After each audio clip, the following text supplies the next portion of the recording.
I've spent years asking one question because I just can't stop wondering, what is belonging? And how does having it or lacking it affect the world? So I started a podcast. 25 conversations later, I realize I'm not conducting interviews. I'm really collecting pieces of a puzzle that I've been searching to complete my whole life. These 25 people have never met. They're from different countries, different faiths. They have different politics and different professions. And they have different stories. And yet, somehow, together, their voices tell a very profound story.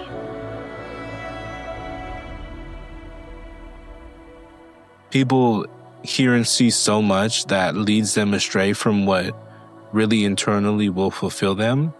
So now people are hungrier than ever to find a place where they belong. I noticed almost immediately that none of my guests questioned whether belonging mattered.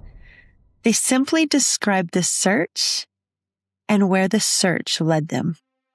I feel like all my life I was always in this in-between places, which helped me understand other people who feel like an in-between. Because growing up, we moved to the States from Korea when I was 6. I wasn't Korean enough for the Koreans, and I wasn't white enough for the Americans. So I was always in this weird space. As I gotten older and I started working in church, when I was a Methodist, there was I wasn't progressive enough for some, and I wasn't conservative enough for others. In the Korean American church circle, I wasn't conservative enough to be part of the Korean American pastors and not give up parts of myself or my convictions and beliefs. And now, as an Episcopalian, I still find myself on the fringes of the in-between space. I was raised in a dysfunctional home. I didn't understand dysfunction or codependency. I just knew that I never felt like I belonged in my own family. I was raised with a very rigid, very disciplinarian father and a very hypercritical mother. So there wasn't a lot of love or nurturing in the household. It was a situation where you walked on eggshells and you were always waiting for the hammer to drop. But if you're raised in a household having those emotional needs left unmet as a child, you look for that everywhere else. We want to be helpful to people in hopes that they will give us what we need, which is that love and attention and affirmation.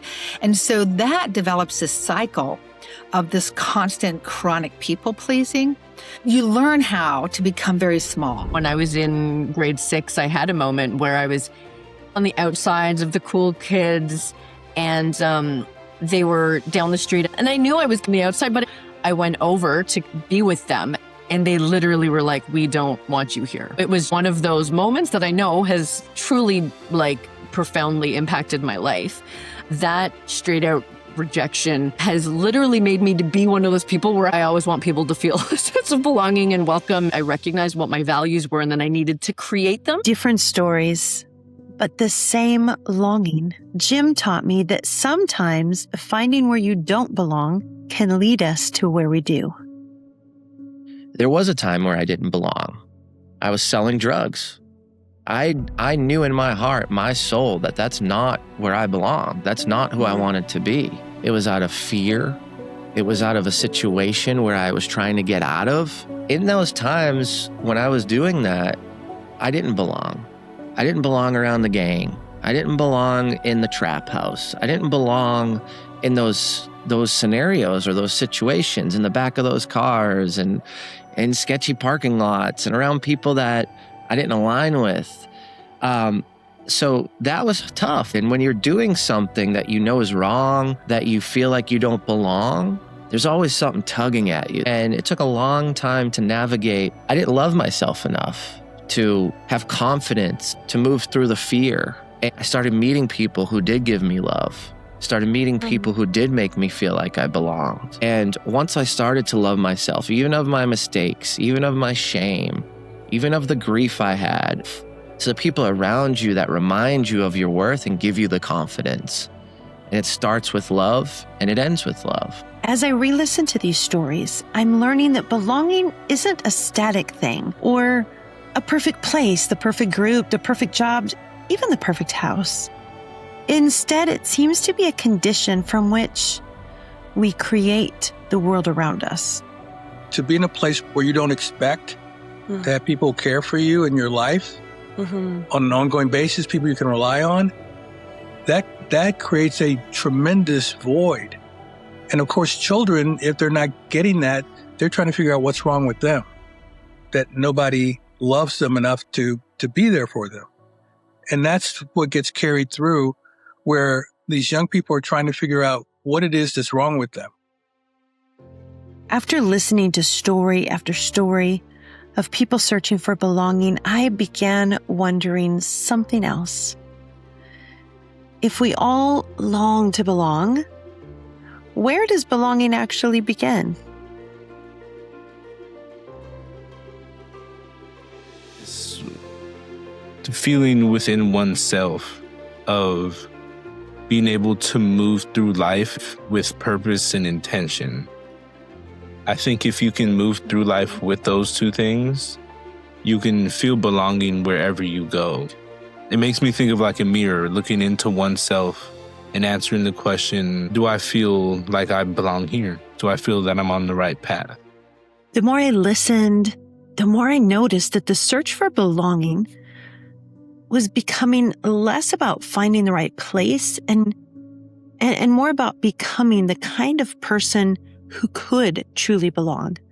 So I found myself wondering, if belonging has a foundation, what is that? While there are many layers to belonging, like there are nuances, there are different aspects in which we can belong. If we consider belonging as a pyramid and the various layers stacked on top of each other, the foundational aspect is belonging to the self. If I don't feel a sense of belonging to myself, then it is going to be very difficult for me to belong anywhere else. I have to first accept and belong to myself and love myself and not abandon myself. And when I do that and I feel whole in myself, I can then be comfortable in belonging in other places. Belonging is a state of mind to me, and I had to create it for myself. I didn't feel like I belong. I always wanted to fit in. So belonging didn't come to me easily. It came to me when I started to rearrange my life and realizing my worth and the value I bring to the table. Mm-hmm. And I was able to do that. I was able to create my own table. It's a way of being. And then as soon as I did that, I started attracting those who appreciate my way of thinking, my way of living, my way of being. And we just lifted each other up from there. As I listened, I noticed the circle expanding. Apparently, the destination isn't belonging to oneself. Belonging to oneself becomes the beginning of something much larger.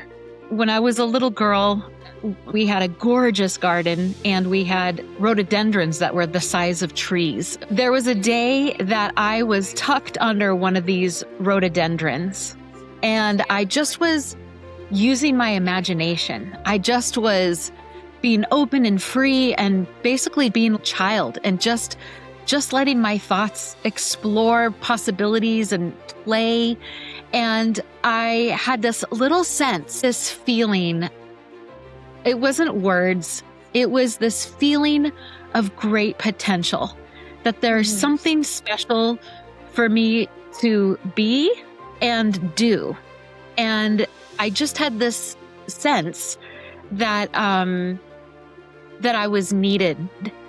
And there's that sense that we belong to something greater than ourselves. And when we connect with that greater good, we're able to see our own worth, and the result of seeing our own worth isn't just, oh, look at me, I'm so great, but we're able to contribute without fear and without self-consciousness. Listening to Angela, I realized that belonging was changing how the guests saw themselves. It was changing what they believed they had to offer. I'm discovering that belonging to ourselves is actually a gift that we get to give. We all have unique, special gifts. And for some of us, that unique, special gift went into hiding for protection, safety, whatever it is. And so taking the lens that each person truly has, they're a unique puzzle piece to humanity. And that the only way that unique piece will come alive is if you are the absolute protector and steward of that unique puzzle piece. Knowing that, then that's my only task, is to bring this unique gift. And the only way it can come out is if I belong to myself, because I am the steward. Only I can steward this gift. Only I can create the conditions for this to come alive. And that is how I can truly serve humanity. So if every person carries a unique puzzle piece, then belonging isn't just about healing me. Maybe it's about humanity needing what only I can contribute. So what happens when people who belong to themselves begin creating belonging for someone else? I noticed my guest didn't stop with discovering belonging. That discovery of belonging led them to create it for others. I think my entire life has really been a life of trying to figure out where it is I do belong, because most of these places I stick out like a sore thumb. I think the plight of my life was to create the space that I wanted to be in, creating spaces for people who may not fit any particular place, bring all of you to the space, and you're accepted and you're loved, no matter what that means. And so I think that has been my plight, to really create a space that I felt like I needed growing up. There was something about going into a new space and then not knowing who to turn to, who would be friendly, who would not be friendly. At first, it really made me feel alone, and then it made me curious about who else doesn't belong. So I think it was when I started to recognize that in any space, we often have someone who feels left out or is, and how to help them overcome that by seeing them, by recognizing who is outside of the circle. And I have found this in quite a few settings, that, you can go into a meeting and all the people who know each other collect over by the table with the sandwiches. And then there's other folks who are sitting by themselves at a table, right? How do you then just go over and speak to them, introduce them, make sure that they know where things are, Creating belonging doesn't seem complicated. It seems like it can begin by simply noticing. A lot of people today aren't heard. And so they're conditioned to shout or be loud or be emotional. It's different from person to person, from community to community. But one thing I learned to provide a sense of safety and belonging is to let people know that they are seen and that they are heard. Both of them are difficult, so maybe one or the other to start with. And those go a long way. The last thing I want to do is to tell people, you need to believe what I believe in order to be part of this. That's the part of the work that we're doing, is trying to create a space where people feel like they are seen, known, and loved. By this point, I'm beginning to understand that belonging isn't built only in big moments. It's built in the ordinary ones too. It's built when we show up, even when we don't know what's needed. One of the things that for me was honesty. And that sounds funny, but I had friends that say, you know what, Maria, I want to support you. I just don't know what to say. I'm so sorry. I took that. I'm like, appreciate that. Or they would say, you know what, Maria, I know I don't know how you feel, but can I pray for you? Or I hope you're having a great day.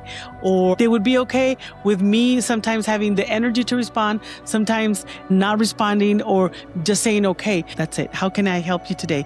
Or just show up and sit with me. That's it. Like they do sitting Shiva. that kind of thing. They just sit down and cry with you. And I had people that just come and say, you know what, I really don't know what to say. I'm just calling to let you know that I'm here. I'm just here. And I was so grateful. I was grateful. And when they could, they send a plate of food. When they could, they just give me a call or send me a text. But they showed up and said, I'm here. And then they allowed me to say yes, no, and gave me grace that if I didn't respond, they would come back. And they gave me that space that for me to react however I needed to react or however much energy I had to react at that moment for that. And they allowed. They didn't say, oh my God, I sent her a plate and she didn't eat it. Or oh my God, I sent her a thank you note and she didn't call me. And oh my God, I sent her flowers and she didn't send me a thank you note. There was so much grace given to me that they allowed me to behave however my energy level let me behave. The conversation was furthered by learning that showing up is a beautiful part of the story, and how we show up can change everything. The human soul is like a frightened animal. It's like a wild animal. And so you don't approach it, like run at it, and you sort of you coax it in, you build trust with it, and you feed it. And the soul needs to be deeply seen and to be heard and to be loved for who you are and what you are. And so when you give people the opposite, when you give them shame, they're never going to listen to you. That you are now the enemy as soon as you shame them, and they're going to fight you all the way. And that's just such a big waste of energy, really. And so whenever I'm doing my spiritual work, the message is always to like open, like open your heart, help other people open their hearts and open your eyes. I think it's the only pattern that will really work to get us to build the culture that we really want. I think that's what belonging does too, is it gives you role models, belonging, but it also gives you fellow travelers, right? It gives you others that you can look to as part of your tribe. I think I expected creating belonging to cost us something, but instead it seems just to call us to be present. And somehow in that presence, something so easy to miss begins to awaken.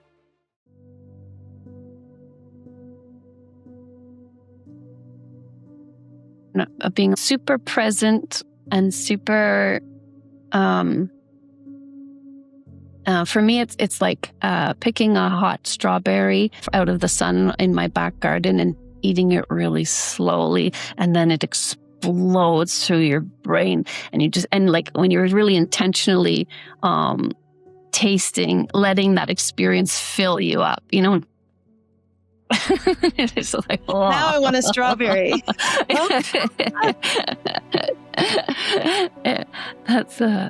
There's something joy about to being me that really present. Yeah, we need so little to experience so much joy. And we work so hard and we destroy so much to try and get a little bit of happiness and status and then feel terrible at the end, when we could just slow down, teach each other to just tune into our senses and just feel so much joy and need to consume so much less.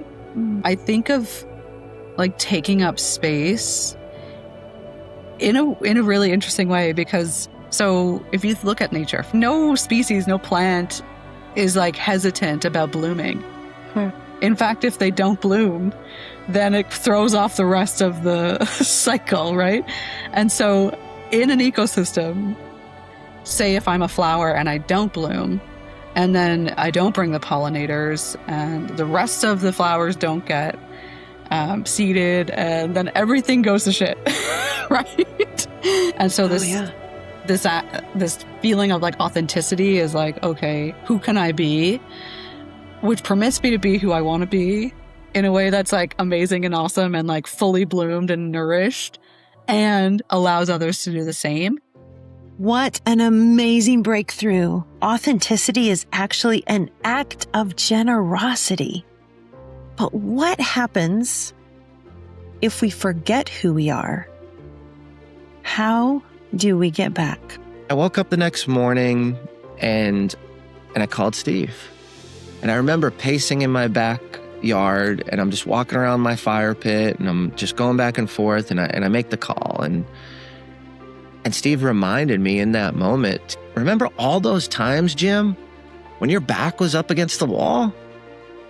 And yeah, you might have had to scream, kick, and crawl your way out of it, but you're still standing here today. And in that moment, I broke down. I pouring tears. And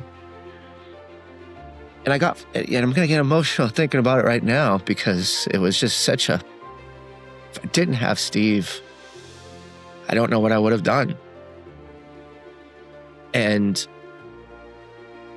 I remember hanging up the phone and having this sense of power, this sense of energy back, having this sense of, I'm not doing this for me anymore. I'm doing it because I need to impact people, and I need to use my words to change the world. And I need to give people the love that I just got from Steve. Whew, Jim reminded me that one person's love can change another person's life. I've also learned through this podcast that belonging isn't built in just the easy moments. It's built in thousands of ordinary ones, and sometimes the deepest belonging must come out of some uncomfortable and difficult moments. I had to say, I feel like you don't care about my needs. I feel like you only care about yourself. And I want my needs to matter in the household. And he had to say to me exactly the same thing. I feel like you care about my needs. I feel like you only care about what you need and what's good for you. So we had to do that. And I had to say, I hear you. I hear that you feel like I don't care about you. Mm-hmm. And that's not how I would characterize my relationship with you, but I hear that that's what you're feeling. So just to have a space or to have help both of you hear each other ideally and understand where you're coming from before you try to solve it. Because if we had just gone in and tried to brainstorm, it wouldn't have worked. We are both too upset. Leadership, especially if you're trying to be a good leader and a strong leader and a supportive one, then it's a really key part of your job to ensure that your team feels a sense of belonging. And I think that really starts with you. So if you don't feel that in your workplace, how are others around you going to feel that, right? So making sure that you have created that within yourself for the organization, and then helping your team to make sure that they are respected and seen and valued. The more I listened, the more I realized that belonging isn't simply changing individuals or relationships or even organizations. It seems that true belonging has the possibility of changing humanity. I think our modern institutions, our social systems, most of them are designed around this assumption that we are separate. We are separate from nature and the planet and the ecosystem. We are separate from each other. And in many cases, we even separate ourselves from the consequences of our choices or actions. We think about success as if it's individual. So if I went out in the world and achieved all of my goals, I did it on my own. And in reality, all of it is relational and interdependent. We are operating from this myth of separation. And that's just not how life actually works. In a living system, nothing exists in isolation. Everything is shaped by relationships, by interdependence. We, think about things from this separate sort of isolationist mindset and design our systems for that. Then our systems extract from individuals. They compete instead of collaborating, and we isolate ourselves and each other instead of connecting. So then we get burnout, fragmentation, despair, lack of support. And then we blame it on the individuals rather than recognizing that these are all collective experiences and they're outcomes of the way we've designed our systems. If that's true, then belonging isn't just personal.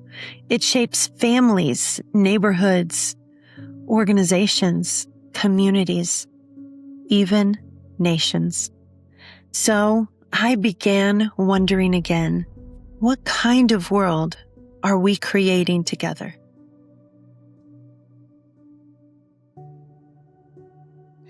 Years ago, when I was doing work with the region around waste management, and one of the bylines that came to me one day when we were working on this initiative was, we have to drop the S from belongings and get to belonging.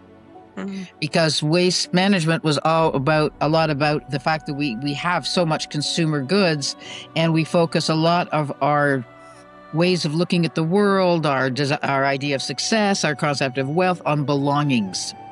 And yet, if we just drop the S, we start to have a whole different understanding. And we're moving into a world where relationships are incredibly important, more important than they've ever been. And that in the relational world, a sense of being with others in ways where you feel comfort, where you can explore. We all have different reasons for coming into relationship with people, but one of the core feelings we wish to have when we're in with this group of people is a sense of belonging.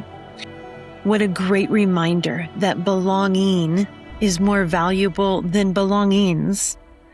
This reminded me of a conversation with Sam when she spoke about our responsibility to all of it. Everyone wants to be a part of the village, but no one wants to be a villager. We all want to be part of the village, that's support, but we don't want to be the person who's supporting. We want to be the person who is being supported. Yeah. So we have villages full of people who want to be supported. But you actually have to have people supporting. And who is that? And like, how does that work?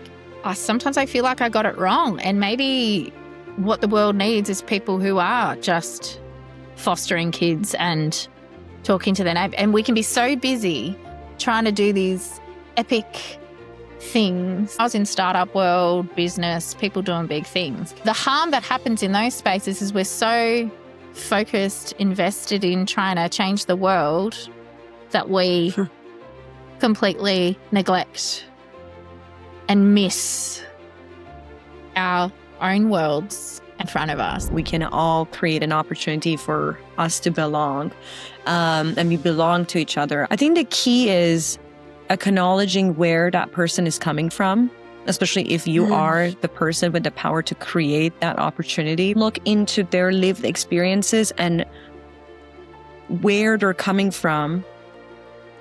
What are they looking to achieve? And how can I enable them? Enabling someone automatically helps them feel they belong. I would look for what would enable this person to get to what they think is they want to get to. And we can't determine that for them. So I had to have that conversation with them. What is it you want from this new life? How can I help you and support you? So thinking of the village, thinking of enabling and creating belonging is all so lovely and hopeful. But I had a nagging feeling that it might also, like so many things, have a dark side. No, I think division is, I don't think it's the opposite of belonging. I think it's the toxic version of belonging. Because if belonging is acceptance, division is acceptance of certain people on a certain thing, creating division between the people, seeing people as enemies or as a problem instead of saying that we have differences of opinions. Now it's us versus them. We wedge an issue in the middle, and all of a sudden, the same thing that could bring us all together is the very thing being used as a weapon. When Sean said that, it stopped me in my tracks because I had to consider that belonging itself could become unhealthy. That we can create belonging by pushing someone else outside of the circle. So how, I wondered again, how can we move closer to healthy belonging? Culturally, it would cause change, right? It would cause sharing of power, and it would be power with as opposed to power over. We are so accustomed to structures that are power over structures, that there's always a jockeying and always an interplay with understanding who holds more influence. And we react to that, or we try to get close to that influence, or we try and be in opposition to that influence, right? But power over does not create belonging, right? Power with has a better chance of creating belonging. Perhaps the future won't be built by people who know how to win, but instead built by people who know how to belong and how to create belonging.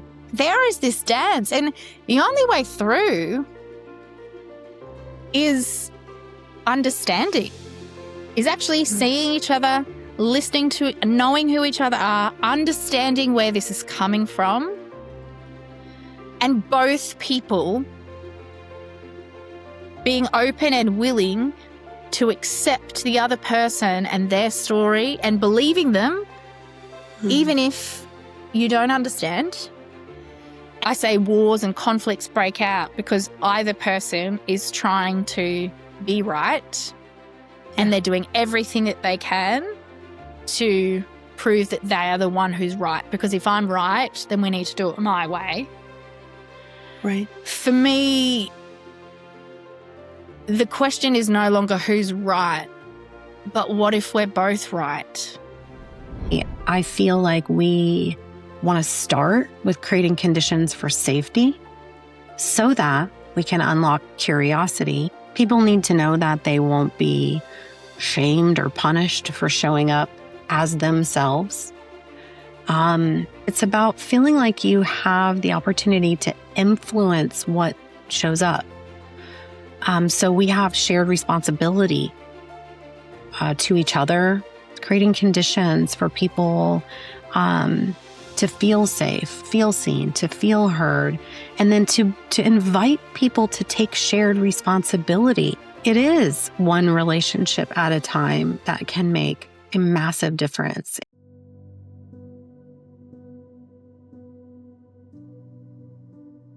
Wow, it is one relationship at a time that can make a massive difference. I love that quote.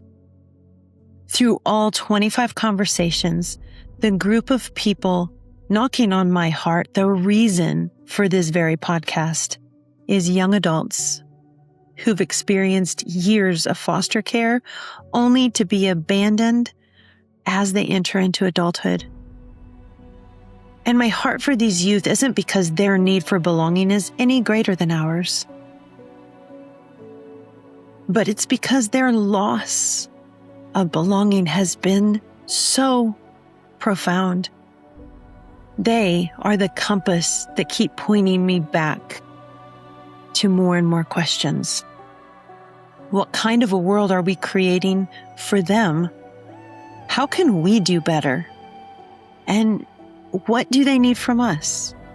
But I will say what we learned over time is that and having stuff, having resources is very important. But what we learned is that what youth needed more than anything was to know that they belong.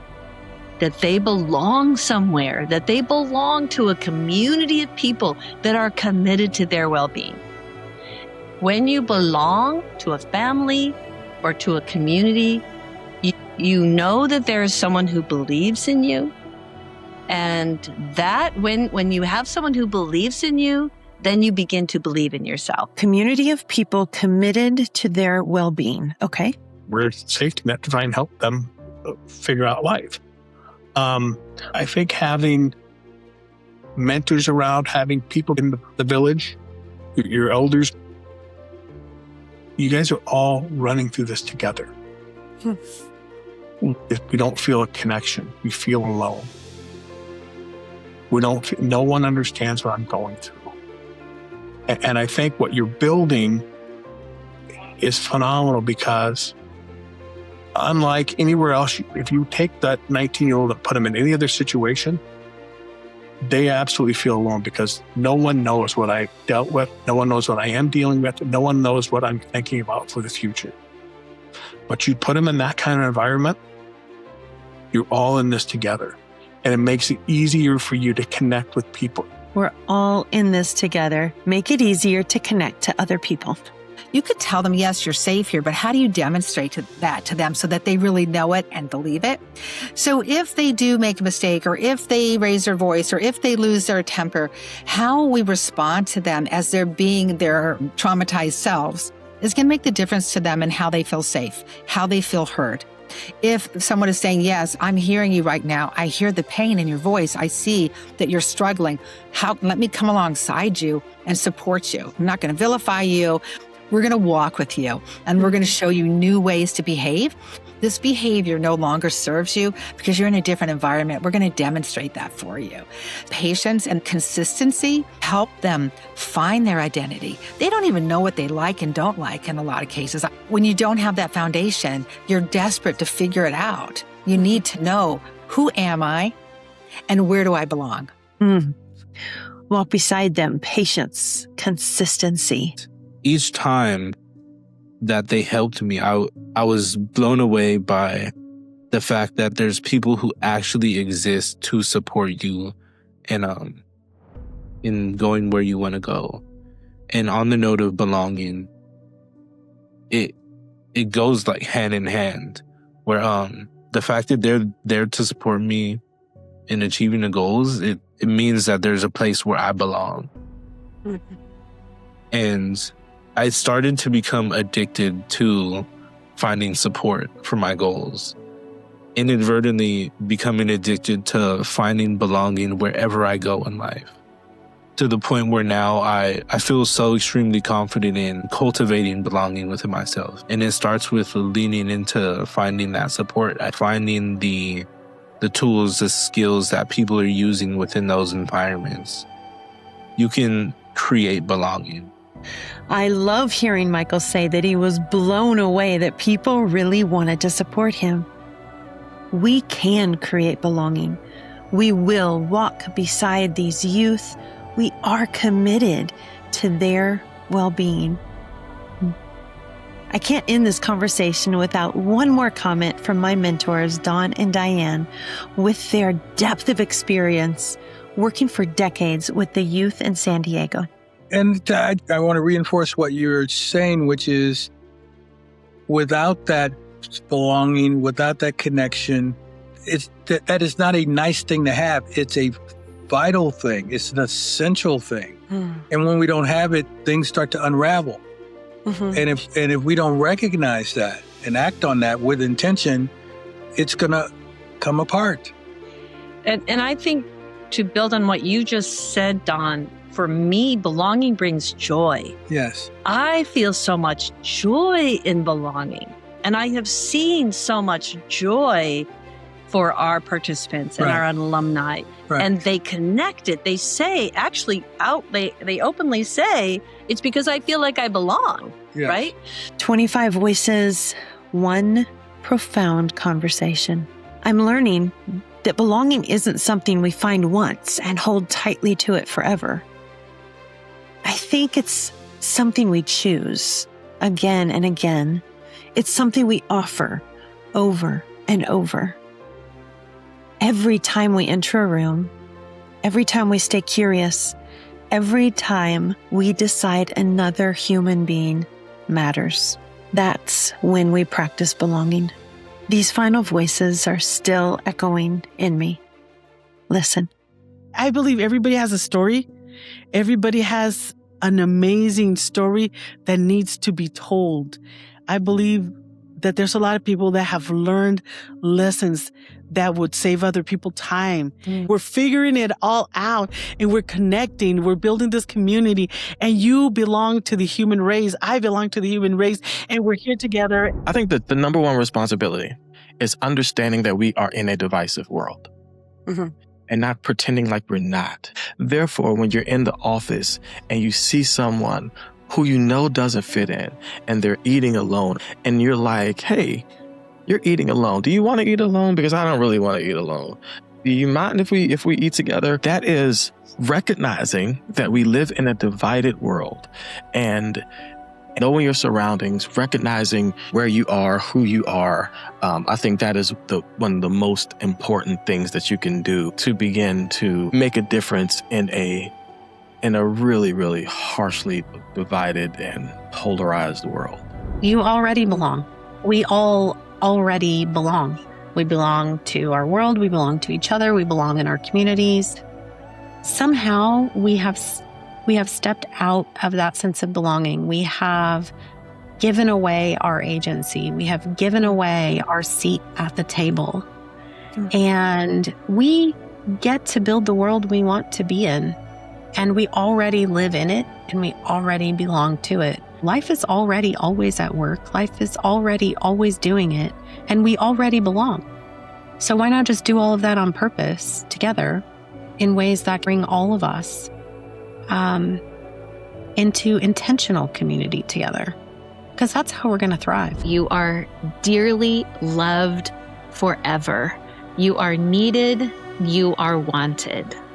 When I started this journey, I thought I was trying to answer the question, what is belonging? 25 conversations later, I think my question is now, where is belonging and how can I partner with it? Maybe that's the question that each of us gets to live. Not just for a day, not just this year, but for the rest of our lives. Thank you for walking this journey with me. Until next time, keep making room, keep expanding the circle, and let's build belonging together. My story is proof of one thing. You don't have to accept the systems you're born into. You can dismantle them. You can reimagine them. You can build new ones, brick by brick, choice by choice. And when you build something better, you don't just change your own life.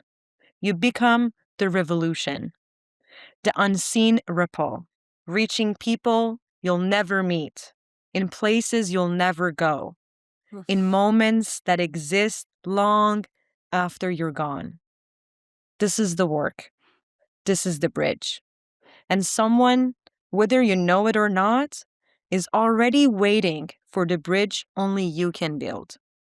I want you to know that if there's something in you whispering that you're called to do it, just do it. Just go for it. There are people waiting.